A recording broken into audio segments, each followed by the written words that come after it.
Welcome to the Candidate Forum today, where we'll be discussing the role of Welfare Vice President. Candidates will be along shortly to talk about their views and answer some of the questions that you've submitted for them.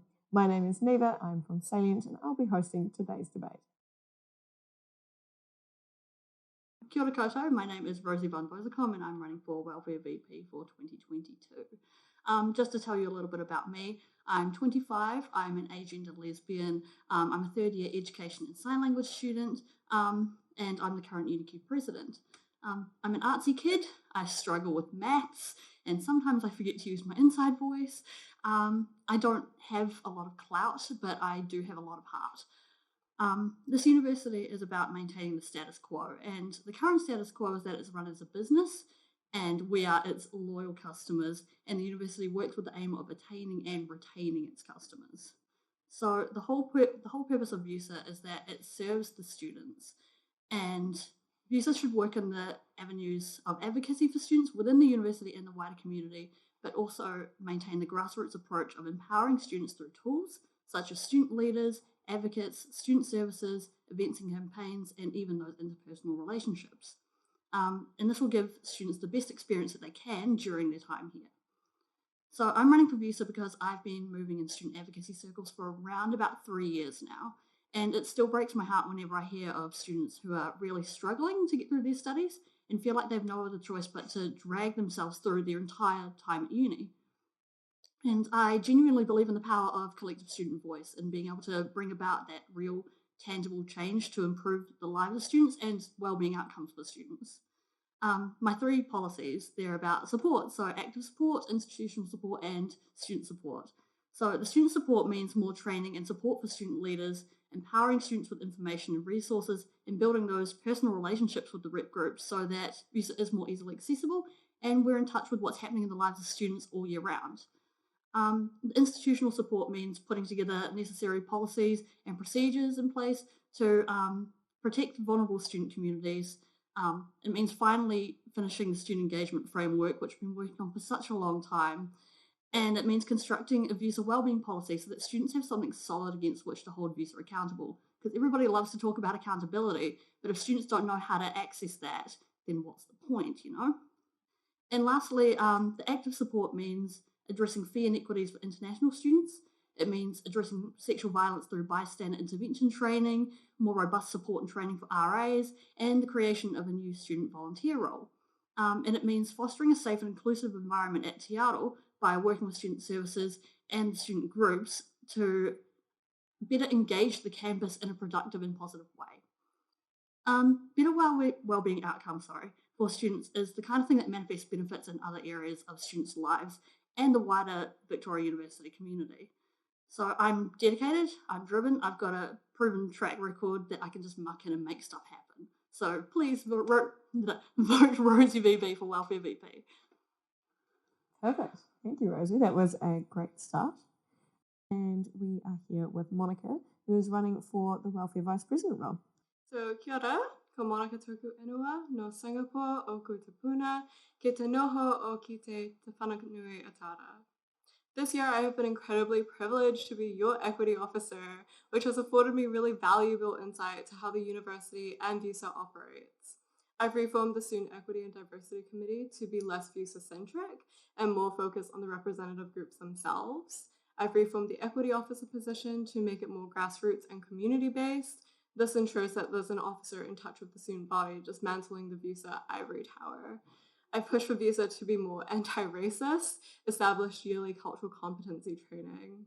My policies have been brewing at the back of my mind throughout the year, in cafes, at the office, through lengthy discussions with friends in whānau. They feed into each other and are heavily inspired by the principles of activist groups, such as the hugely influential Black Panthers. Community, my first policy, addresses how VUWSA interacts with the student body through mutual aid, community care, and community mobilization. This looks like prioritizing student safety and education. Allyship, my second policy, addresses how VUWSA should be allies to representative groups through internal education, taking direction from them, and advocating for their resourcing alongside them. Accountability, my last policy, addresses how VUWSA should interact with the university by taking a harder stance and holding them to account for their decision making in meetings, but also relaying the information back to the student body so we have a stronger mandate and voice to use against inequitable decision making. These policies will be expanded upon on my Facebook page. To kick things off, we're asking a bunch of questions. So these are being submitted by students. Some of them are for all of the VUWSA Exec candidates. Some of them are just specifically for your role. So to begin with, what skills and experience do you offer that makes you better positioned for this role than your opponent? I don't really want to say like if one of us is better than the other. I think we just have very different lived experiences and we just have different experiences interacting with the university.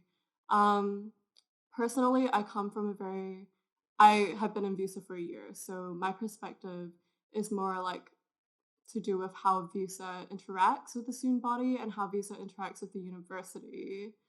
And I think that gives me really valuable insight because I understand like the ways in which VUWSA is flawed and how we can fix it to make sure that we're representing students better and holding them to better account and holding the university to better account.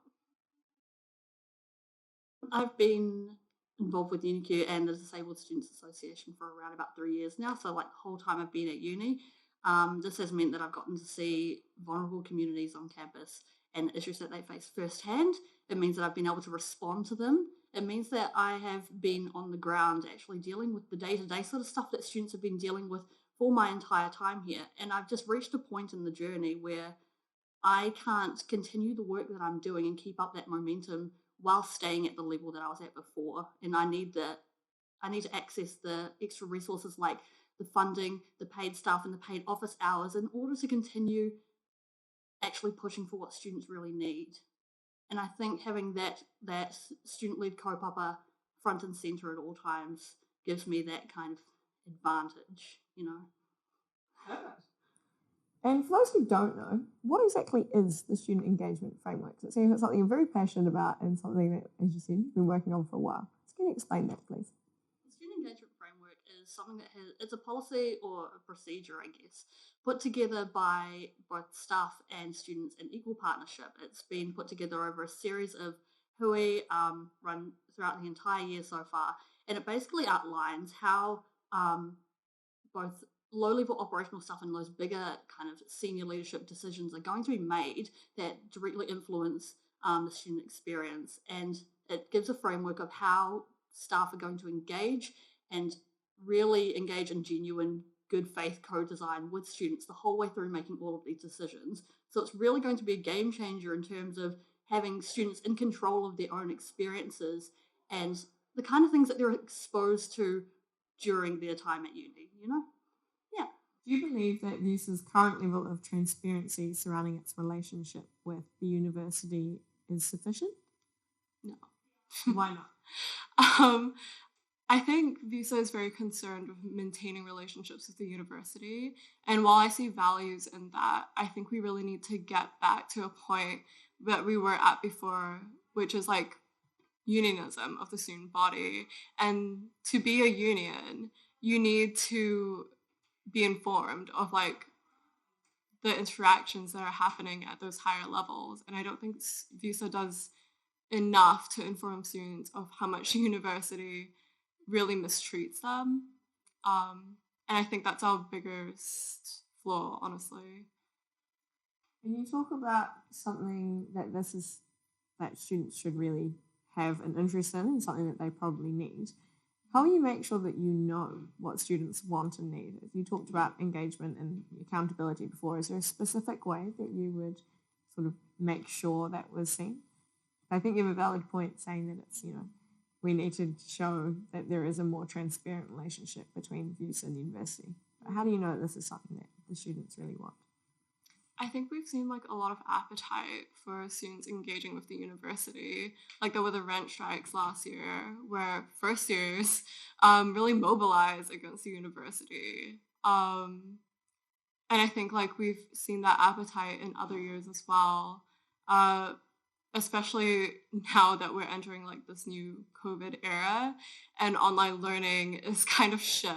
There's been so much student feedback and so much student engagement saying that we need to do better. So I think like there definitely is an appetite to hold the university accountable, and there is an appetite from the student body to learn more about how the university like operates and interacts and mistreats us.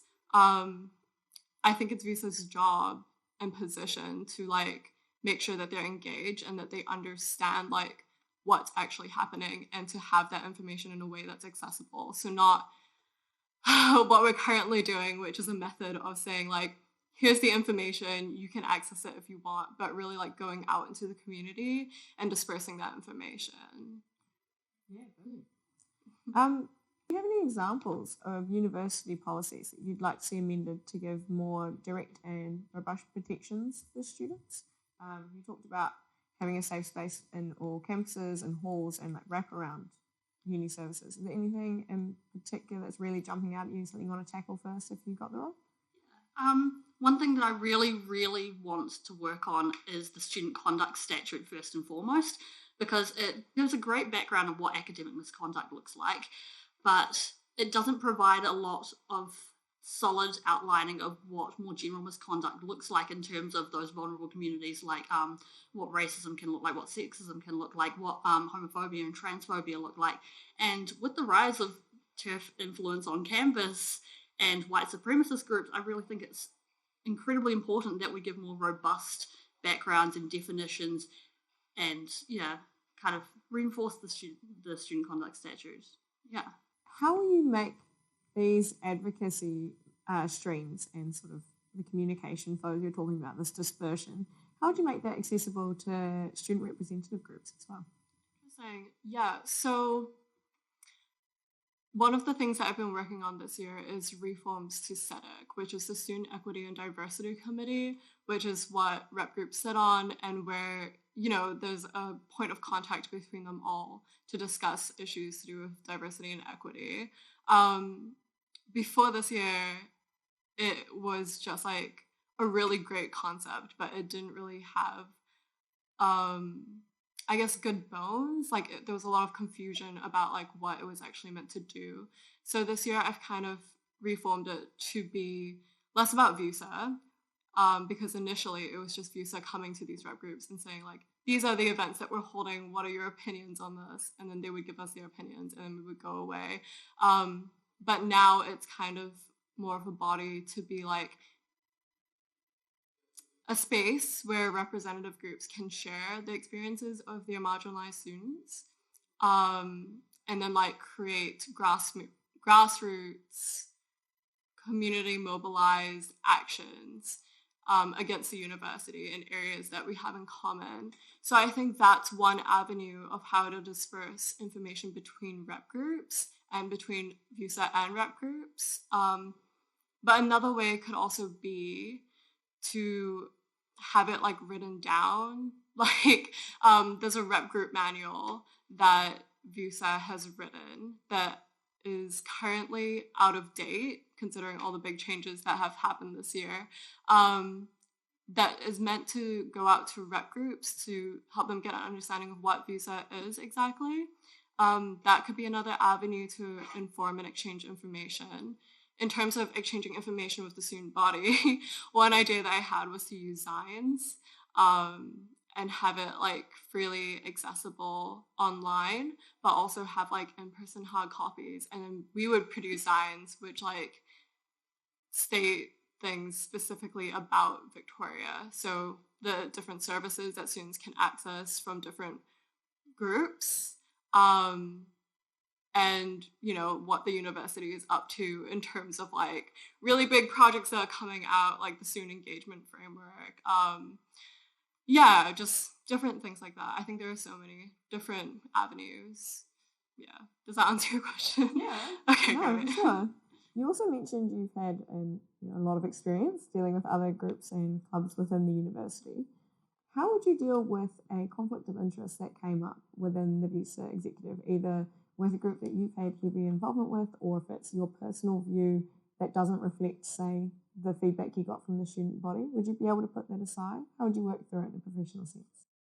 I'm quite an outspoken sort of person, so I've had lots of practice, especially this year, of keeping my own kind of personal views on the back burner while I deal with the issue at hand.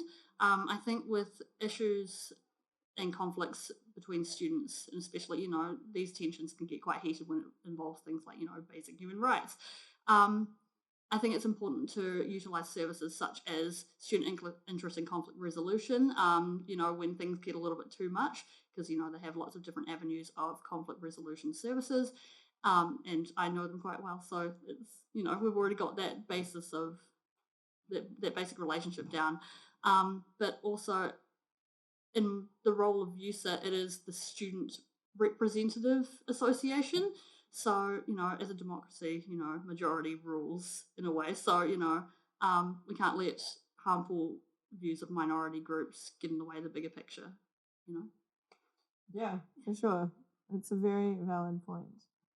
How will students know that you've achieved these goals and the sort of policies that you have?